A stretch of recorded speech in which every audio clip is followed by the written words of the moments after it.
So our special guest on today's program is Trevor Loewensohn, founding partner and managing director of Alceon Group. Trevor, you've had an extraordinary career: Lloyds, Schroeders, JP Morgan, UBS, Babcock and Brown, and of course Alceon. Trevor, we'll get into all of those shortly, but before we do, as I understand it, you were born in South Africa and moved to Sydney, wherein you attended King David's School. Tell us a little bit, if you could, about your background. We emigrated with my family to Australia in 1979. I was 19. I finished my uni at New South Wales Uni here, a commerce degree, and then I joined Arthur Anderson, where, amongst other things, I've linked up with Phil Green even then. So we've been together for almost 40 years now, in various shapes and forms, including the same cricket team. And then did my chartered accounting degree, and then went into investment banking in 1985. Where I joined Lloyds Corporate Advisory Services, which at the time was the leading boutique M&A advisory group, with the likes of David Block and Tim Burrows and Peter Mason and that group of people who eventually became Centaurus and then moved on to Merrill Lynch. Since that time, I spent my life in M&A and equity capital markets and debt for the range of investment banks that you referred to earlier, and amongst other things, Babcock and Brown was my client for 18 years before I joined them, and that's how, you know, Phil and I became such good colleagues and friends throughout all of that period. So grew up in South Africa and, as you said, migrated to Australia at age 19. Tell us a little bit about growing up in South Africa and then how you found the transition into Australia. And unusual in the sense that we came to Australia sight unseen, and I only jumped to that first because it's very similar to, in many ways, Australia is very similar to South Africa. So we grew up, you know, putting aside the apartheid issue, which I'll address in a second. We grew up loving the same sorts of things, you know, good lifestyle, loving cricket, loving rugby, good education. Unfortunately, obviously, the apartheid regime was you know, was an inhibitor to a lot of people who felt, you know, morally opposed to that. And it didn't seem in those days that there would actually ever be any change. So, I mean, when we left in 1979, it was 3 years after the Soweto riots. And in fact, floods of people came in 1960 after the Sharpeville riots and the post-1976 when the Soweto riots took place. But we were obviously very opposed to apartheid. And actually, I think to everyone's surprise, when apartheid actually crumbled in 1994, people were very surprised that it took that quickly, and in a relative sense was somewhat bloodless. I mean, there'd been a lot of people who lost their lives in the cause along the way, but you know, the beauty of coming to Australia is you came with a lot of cultural similarities, easy to fit in. You know, my parents who brought us here had never been here. We just knew about it. We knew we didn't want to go and live in another country that didn't have the same sorts of attributes in terms of morality, culture, lifestyle, and so on that we were expecting. And yeah, it's proved to be an amazing, wonderful country. We're very lucky that we're here. And Bachelor of Commerce at the University of New South Wales. What prompted the interest in business and commerce? I've always felt that the beauty of what we do is the variety. There's no sameness about it. Every deal's different, every industry is different, and it's dynamic. And so, you know, you're very lucky to be in this kind of industry because you're always looking at the world through different lenses and learning so much along the way. And to be honest, that's why we still do it now, because we just love what we do. You joined Lloyds Bank in 1985 for a period of 6 years, and you became an associate director of the business. Tell us about your experiences at Lloyds Bank.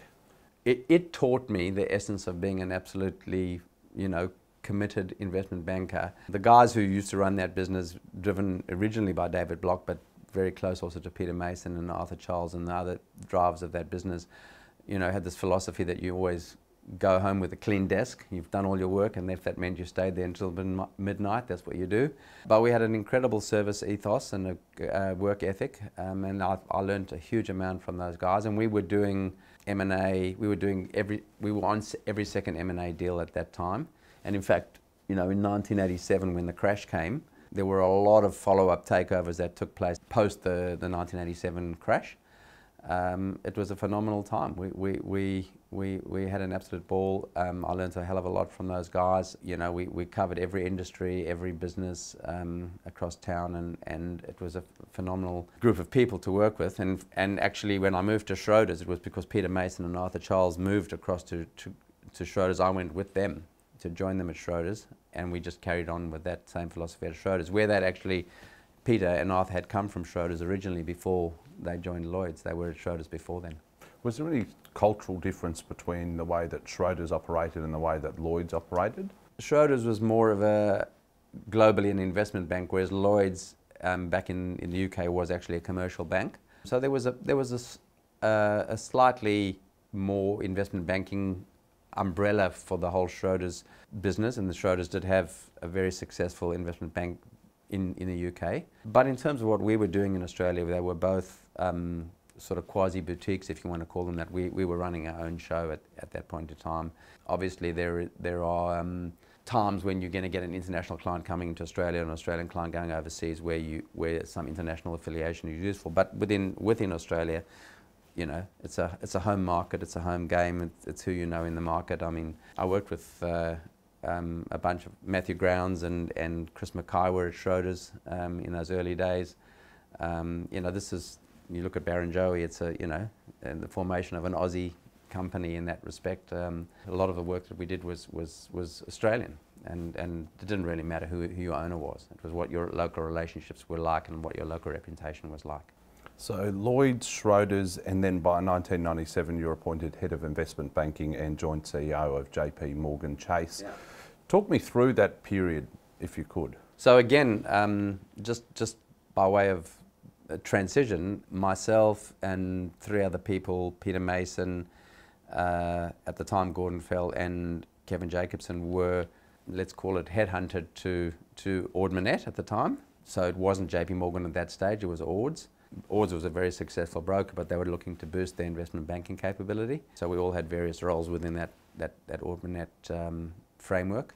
So Ord's at the time was owned 50% by Flemings out of the Fleming Group and 50% by the staff, and within a very short space of time, Chase took Flemings in the UK, so we became Chase Ord Minnett, and then Chase bought out the other half of Ord's, so now we became Chase Ord Minnett still, but 100% owned, and then 6 months later Chase and JP Morgan merged and we became JP Morgan. So every 6 months I kept changing my name. I was sitting in the same desk and doing the same job, so by the time we got to that stage, we were three companies. We were Chase, JP Morgan and Ord Minnett all combined together in one company, and then there was a rationalisation post that period as you brought those three companies together.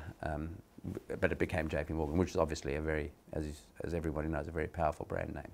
And how did you see the growth of that JP Morgan business up until you left and joined UBS, which I think was around about 2002, 2003? Mm-hmm. There were two parts to that. One, it was hugely successful. There were a lot of people that unfortunately had to leave at that point in time because we'd brought three businesses together and there were a lot of overlaps and what have you, so that wasn't a particularly pleasant part of the job in rationalising that, but that was one of the jobs I did do. But you know, then after that, in around about 2002-03, I was the tech wreck globally, and back home in the US things were not going that well for a lot of the big global banks. So they then pulled back, as they often do, and the outposts are the parts that suffer the most in terms of, well, we need headcount reductions and people reductions. So it was a tough period as I was asked to shrink even further, much smaller than a lot of the competitors were at that stage. I found at that point in time I didn't really enjoy, you know, reporting to US and overseas counterparts who didn't really understand that much about how small Australia is, and with great respect to them, didn't really care. You know, like it didn't matter to them because it's a rounding error for them what we were doing down here. Always in the businesses of M&A and equity, that, you know, yes, they occasionally get a big ticket, but outside of that, it just doesn't even rate on the Richter scale from their perspective back in the US. And there's the long history of American companies especially coming in, out, in, out, in, out. So, you know, they made me shut down the whole New Zealand office. So it was an uncomfortable period because there was not an alignment of what I wanted to do and what they wanted to do. Just based on conversations that you've had and your knowledge, has that changed those sort of cultural differences, say, between the way UBS works as a Swiss bank, the way that JP Morgan works as an American bank, the way that a Barrenjoey works as Australian bank, and a Jarden, say, is in New Zealand now, also an Australian? To an extent. I mean, I think the Europeans, and Schroeders was a good example of that. The Europeans were better at understanding the need to have a local culture and a local framework that fitted in. And not a one-size-fits-all approach. That's more the way the American businesses operate. But it was a relationship thing, you know. I mean, the guys at UBS had a very, very long, successful relationship with their UBS counterparts in Europe and let them run their own show, and they were hugely successful for both parties. So I think that the Europeans were better at that, but I think, you know, those American banks that are left in Australia have probably understood that by now. And given some autonomy and some capacity for the local people to make decisions that are relevant to the local market. But a few guys have, you know, kind of, I wouldn't say vanished off the face of the earth, but they've shrunk and disappeared a little bit along the way. And you've got just a few big guys left who've, you know, it's a small market, it's a tiny market, there's not enough for everybody in that respect. So fast forward to 2005 and you joined the famed Babcock and Brown business in the position of Global Head of Capital Markets and Advisory after assisting with the IPO of the business while still at UBS. Walk me through the decision to leave UBS and join Babcock and Brown. In simple terms, by the time a year had elapsed since the Babcock and Brown IPO, Babcock and Brown probably listed another, I don't know, 10 funds around the world. And UBS was on pretty much all of those tickets. Phil said to me, well, this is crazy, right? I'm paying UBS all these ridiculous fees. We still got to use them, of course, but you come and do it in-house, right? And, you know, apart from the fact that he'd been a very good client for almost 20 years in various shapes and forms, we were good friends and he needed an in-house capability, so it was a very natural evolution for me. And it was with some reluctance. In fact, for a year I kept an office at both UBS and Babcock and Brown. The way that things were evolving, I was spending 99% of my time on Babcock and Brown stuff, and UBS was involved in all of them. And it was a great partnership in that respect, but it was a very natural transition for me to go and do it in-house. There's been a lot said and written about Babcock and Brown, and I don't want to dwell on it because the story's... You're welcome to. The story's been done so many times. I do want to ask you though, what made the business so successful over those 10 or 15 years? Obviously, I presume it was the people and the talent within the business, yeah. But what else? What was the culture like? There are probably three components that made it successful, and it starts and finishes with a very entrepreneurial flair which was allowed to flourish, and an alignment of capital. So in the partnership days pre-listing, every deal that we did, and that's very much a feature of our current model as well, every deal we did, our own money was in it. It was very important to us that we only did deals that we would put our own money into. And the other thing that made Babcock and Brown a very successful global business was that, you know, we had people in each market. So we had people living in Milan, we had people living in San Francisco. The business started in San Francisco. We had people living in Japan, we had people living in Asia, in places like Hong Kong and Japan and other parts of the world. So we weren't playing an away game. We had locals on the ground, and that's really important to actually be in the proper flow and know what you're doing, because, you know, I've always said it's very hard to play an away game, and you're going to get taken advantage of if you're not a home game, if you're not from the region. So, you know, we had different businesses in different countries. You know, in some places we were better in property, in some places we were better in infrastructure. Our global wind business really emanated out of Europe and the US. You know, our property business, really Phil was the driver of that in Australia. The infrastructure business came out of Australia, also through Phil, and the aircraft leasing business came out of San Francisco. So that culture was about local people with specialist knowledge and an entrepreneurial flair with access to capital to allow that to happen. Towards the back end of the downfall of Babcock and Brown in about 2008, 2009, you've spent, as I understand, about 18 months on the asset sales program of the business. Why was that so important to you to stay around and see that period through? Well, for a number of reasons. First and foremost, the syndicate of banks whose money we were trying to protect at that point in time had all been very good close contacts and relationships of mine during my investment banking days. You know, there was a responsibility to the people in each of the businesses, and there was a moral responsibility to just keep going and see it through to a point where all of these businesses were stabilised and the people were looked after. And right at that point in time, I didn't even give it any second thought as to what else I would do. I just kept going on that process because I felt responsible for making sure that it got to as best outcome as I could get it to get to. Before we move on, key lessons or learnings from your time at Babcock Brown, what were they? The one thing for us, and it doesn't mean it applies to everybody, being listed in the funds management environment is a very tough place to be because the market always expects growth. And you're going into an environment like we're going into now, you go, well, you know, this might not be an environment to pursue growth. We want to pull back a little bit. The market doesn't like that. And when your share price goes down or your funds under management goes down, the market loses confidence, and it has such a public effect on your business. So I don't like funds management in the listed environment for myself. That doesn't mean it doesn't work for lots of other people. It obviously leverages up very nicely in the up cycles, and it doesn't so much in the down cycles. The other point is that we got very big, and we had a lot of complex structuring. And in hindsight, that was one of the undoings of the business, is that although we had some fantastic assets, we had a lot of fantastic assets. And if you look at the history of what's happened to those assets and businesses post-2008, they've all gone on to be hugely successful in all their little buckets, but they were interlinked and connected. And so when you try to unwind that, it was very, very difficult. So a key learning from that process is that our business today is very compartmentalized into smaller buckets, so that if there was a problem, and touch wood there hasn't been any, but if there was a problem, we could address that problem in its bucket because it's small enough and it's not linked to other things, and that's a huge learning.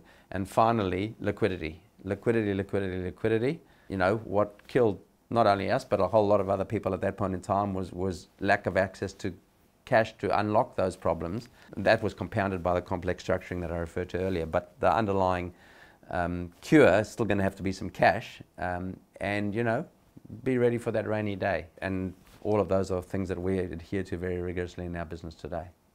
So if we cast our mind back to 2010, the launch of Alceon Group, yourself, Phil Green and Morris, what was going through your mind at that stage? Where did you see the opportunity to launch your own firm?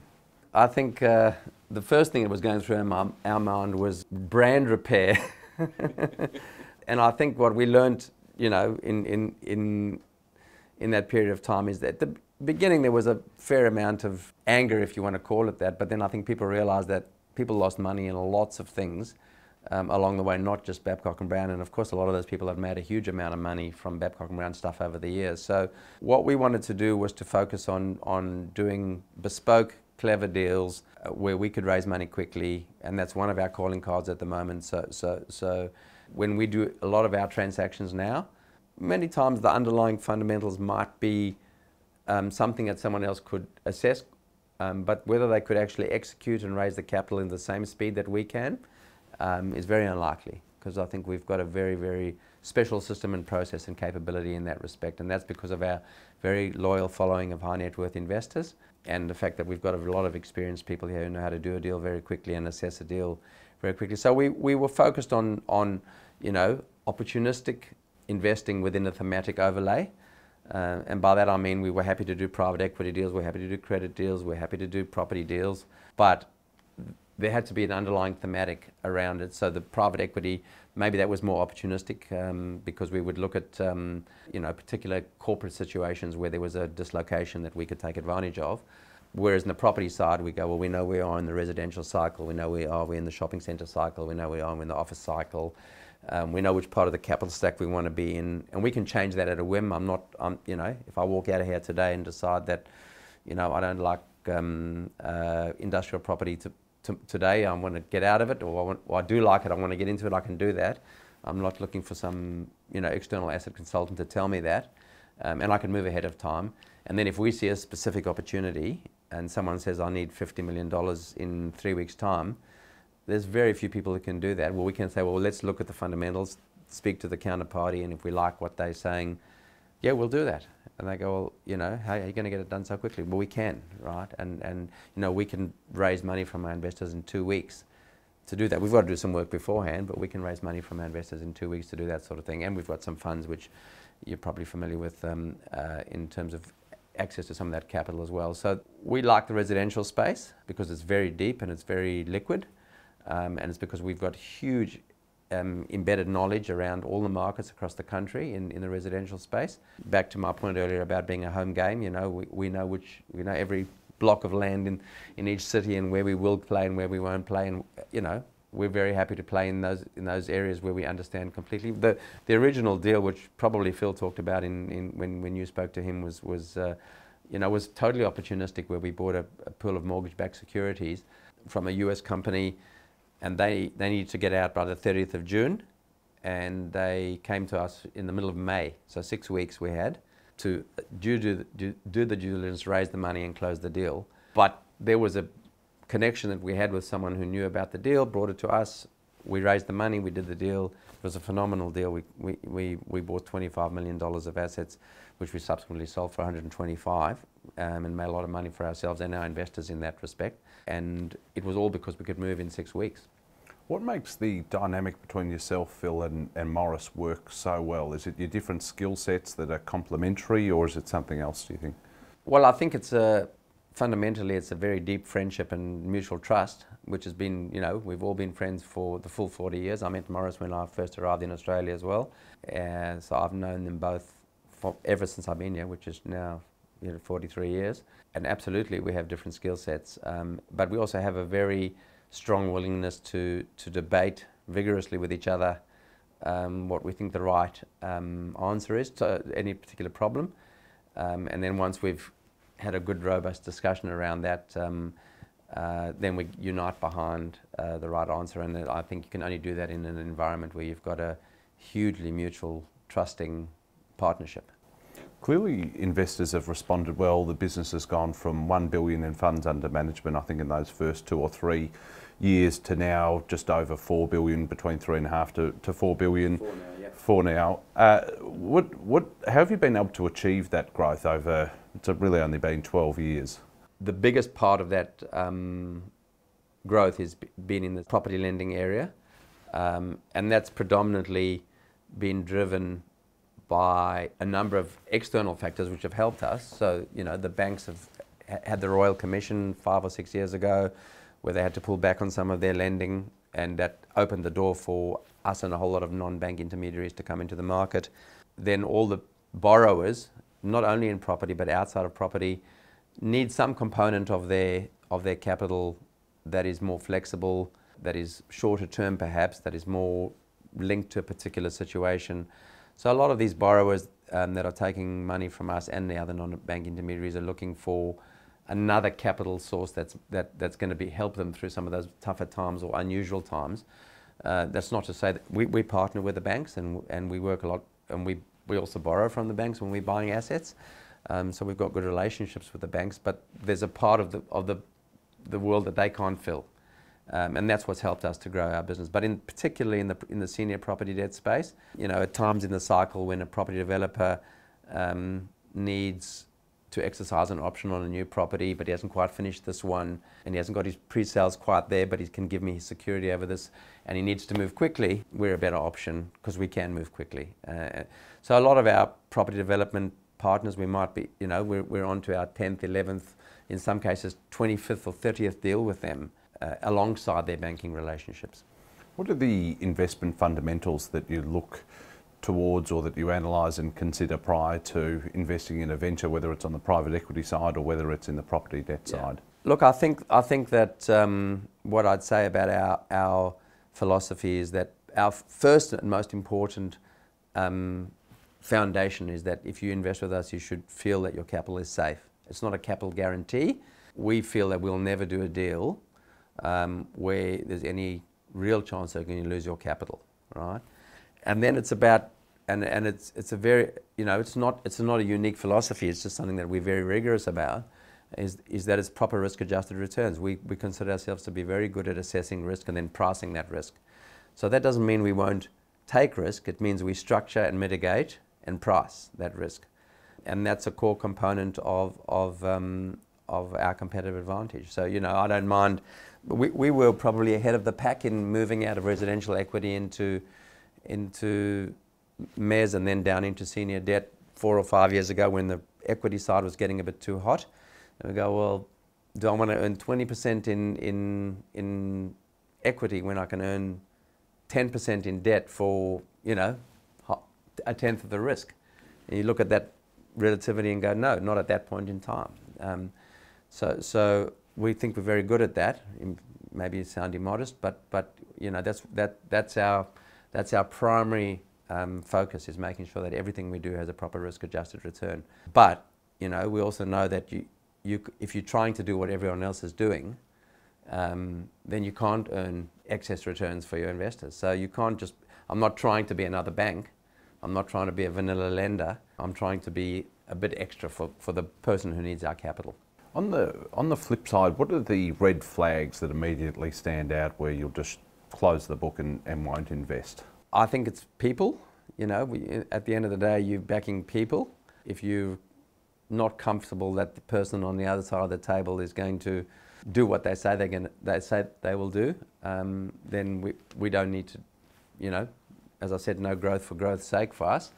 So it's people, but also heroic assumptions. There's probably the same as the people issue in many ways, but if people are expecting us to fund capital on unrealistic assumptions, then we know that that's not the right thing for us. What have been the key themes, if you reflect on the past decade or so, what have been the key themes that you've witnessed across the commercial property sector? I suppose we've had this extraordinary period of low interest rates which have propelled all asset prices very significantly. When you think of each subset of the commercial property sector, and I'm assuming you exclude residential from that, the shopping centre space, we were in that. We've still got 2 shopping centres, or 3 actually. We watched the cap rates go up and we bought them, then they came down, we sold most of them. They've bifurcated, so now you've got majors, which still seem to be reasonably strong, and then you've got regional, which will, in the right areas, will be very strong, and then you've got those middle ones where, with the emergence of online and so on, they're going to struggle a bit. Shopping centres got an interesting future in terms of how they play out as more of that stuff goes online, although as a subset of the emergence coming out of COVID at the moment, you can see that the online is going down again and people are going back into shopping centres. So, people sort of called the end of shopping as COVID supposedly accelerated people fully to online, but people like the experience, they like to go shopping and so on. So I think the bifurcation of the shopping centre market is going to continue. So that's, it's a very traditional property maxim of, location, location, location. But there will be some biggish ones caught in the middle that will, be half empty in 5 years' time.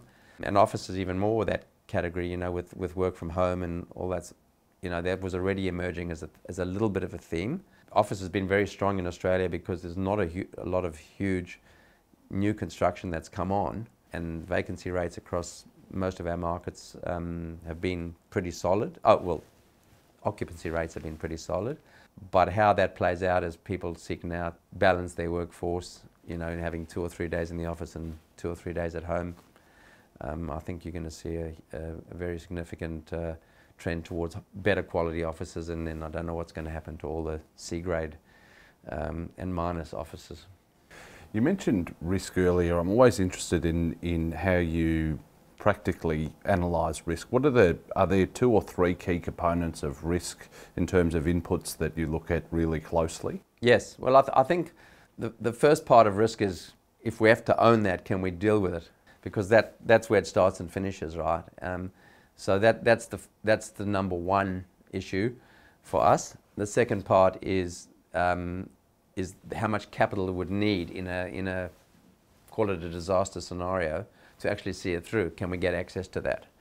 And then the third is just pricing it properly, and pricing it properly means going, well, what is the real risk there, and A simple example would be if you're going to do a property development with or without pre-sales, a property developer might tell you that, don't worry, I'm going to sell them all.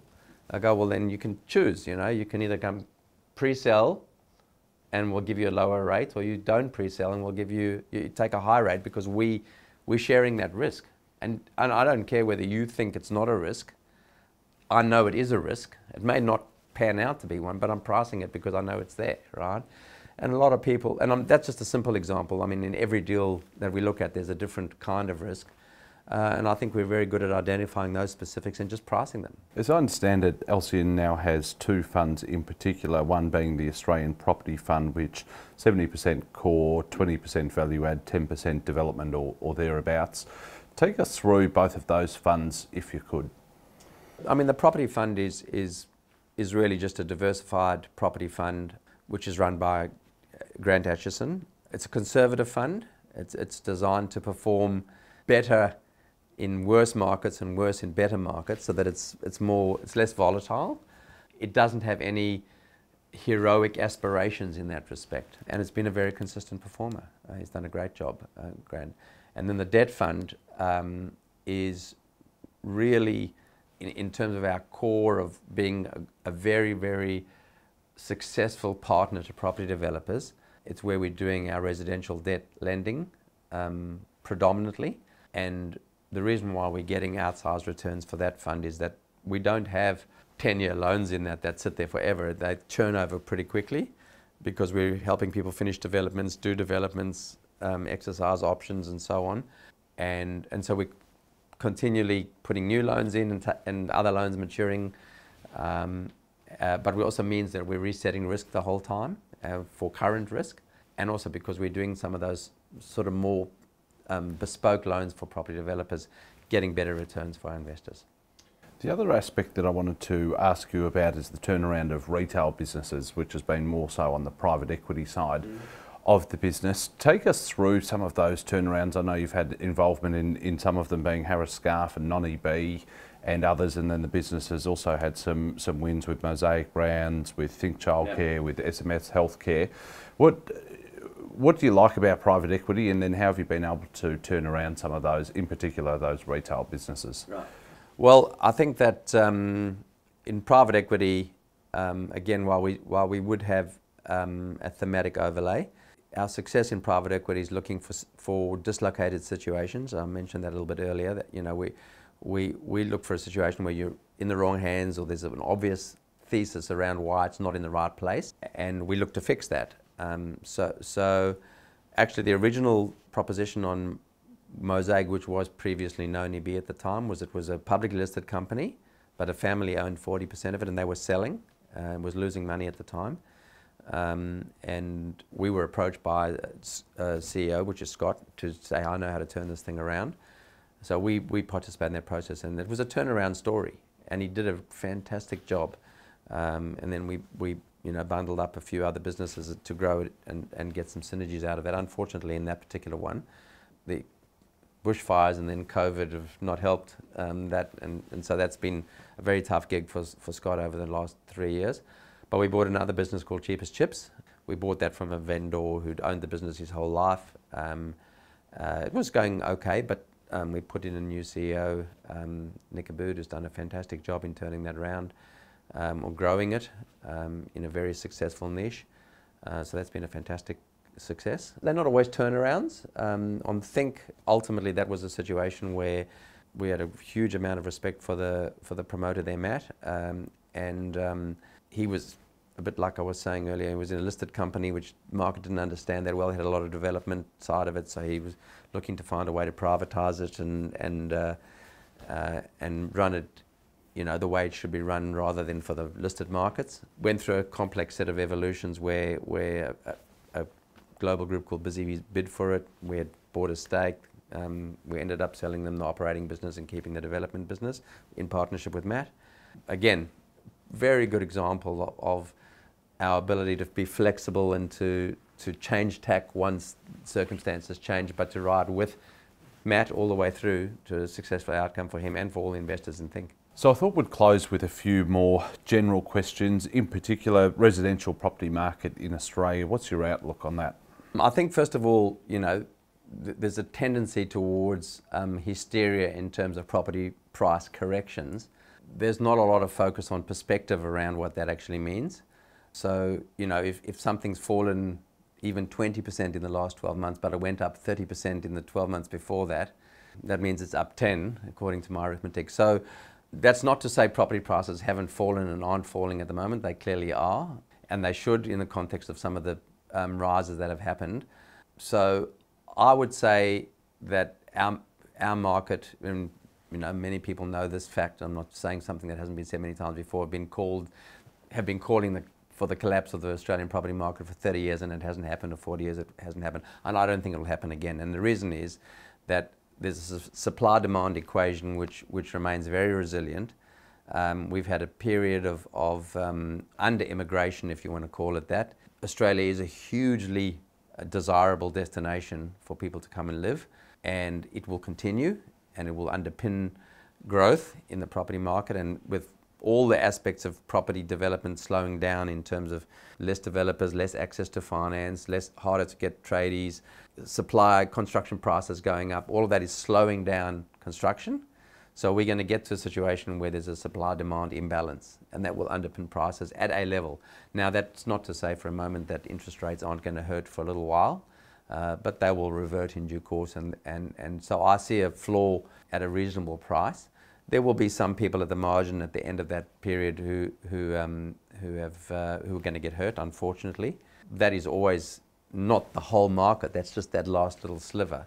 And also, whilst ever we got full employment, hopefully that people can afford to pay their mortgages. There's a huge cultural attitude in Australia of not defaulting on your mortgage, and to the best of my knowledge in talking to people around the banks, and so they're not seeing huge increases in arrears and defaults yet. And there's no one in the system who wants the property market, the residential property market to collapse. The banks don't want it, the government doesn't want it, all the property developers don't want it. So there's a lot of commonality around why they should support that market, and I think they will continue to underpin at least the base level. That's not to say it's not going to go down, and it's not to say it shouldn't go down in an environment where it's probably been, excessively bid up, but it shouldn't collapse. Globally speaking, are you nervous at all around some of the talk around recession in places like Europe and places like the US? I had always believed that some level of high inflation was probably a lesser evil than pushing us into recession. But it seems that the central bankers don't agree with me on that, and I can't see us avoiding a recession. It's an unusual recession if you've got full employment, and I guess over time, if that recession really bites, it will start to cause some unemployment. So I think that will be an issue, but I think Australia's very well positioned in an absolute and relative sense, both in terms of our political systems, our social infrastructure, and our smallness actually allows us to be much more nimble and flexible in supporting the economy, over and above the fact that we've obviously got these valuable resources which keep the economy ticking along at least for the next 10 or 20 years before people work out if they can do without coal, if they can do without iron ore, or if they can do without all the other good things that we export. As I mentioned in the opening, you've had a 30-plus year career, 30-plus years of experience. I want to ask you, what are the key lessons or advice that you can share based on your career in investment banking and in property and so many other areas? Well, lessons for myself or lessons for other people? For myself, it's more about not, if it doesn't feel right, don't do it, right? Sometimes you get, when you're a deal guy, you kind of tend to go, oh, it sounds good, interesting, whatever you, so, don't do it. We don't have to, there's always another deal. In terms of, at a personal level, only deal with people you like. It's as simple as that, right? It's much easier to deal with people you like and trust. Finally, what do you see as the next evolution of Alceon Group? What does it look like 5, 10, 15 years from now, do you think?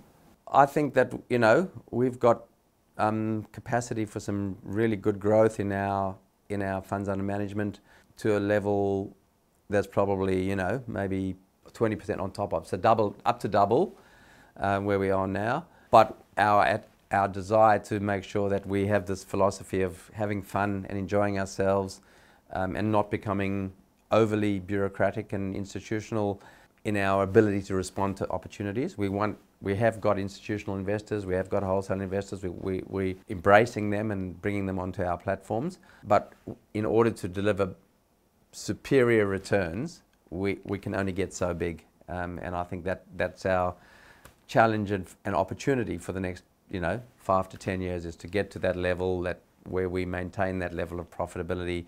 But as I said at the outset, I don't want to become a high volume, low margin business. I want to be a low volume, high margin business for my investors first and foremost, and as a result for ourselves. Trevor Loewensohn, pleasure speaking with you. Thanks for your time. Thank you very much, Rob.